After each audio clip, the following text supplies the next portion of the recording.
श्री सच्चिदानंद सद्गुरु साईनाथ महाराज की जय।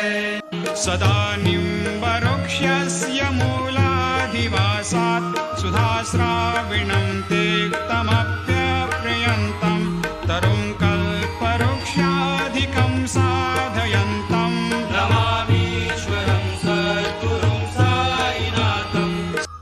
ಶ್ರೀ ಸಾಯಿ ಸಂದೇಶ ನಿಮ್ಮ ಹೃದಯ ಪವಿತ್ರವಾದರೆ ಅದರಿಂದ ನಿಮ್ಮ ದೇಹವೆಲ್ಲವನ್ನು ಪಸರಿಸುತ್ತದೆ. ನೀವು ನಿಮ್ಮ ಹೃದಯವನ್ನು ಹಿಡಿತದಲ್ಲಿಟ್ಟುಕೊಂಡರೆ ಶುದ್ಧತ್ವ ಮತ್ತು ಆಧ್ಯಾತ್ಮಿಕ ಬೆಳವಣಿಗೆ ಸಾಧ್ಯ. ನಿಮ್ಮ ಪರಿಸರವನ್ನು ಶುದ್ಧವಾಗಿಟ್ಟುಕೊಂಡರೆ ನಿಮಗೆ ಒಳ್ಳೆ ಭಾವನೆಗಳು ಬರುತ್ತದೆ. ಅದರಿಂದ ನಿಮಗೆ ಒಳ್ಳೆಯ ನಡವಳಿಕೆ ಮತ್ತು ಒಳ್ಳೆ ಭಾವನೆಗಳು, ಒಳ್ಳೆ ಯೋಚನೆಗಳು ಬರುತ್ತದೆ. ನೀವು ದೈವ ಸ್ಥಿತಿಯಲ್ಲಿ ನಡೆದರೆ ನಿಮಗೆ ಉಪಯೋಗವಾಗುತ್ತದೆ. ಎಲ್ಲರನ್ನೂ ನೀನು ಗುರು ಎಂದು ತಿಳಿಯಬೇಡ, ಕೇವಲ ಗುರುವೇ ಗುರು ಎಂದು ತಿಳಿ.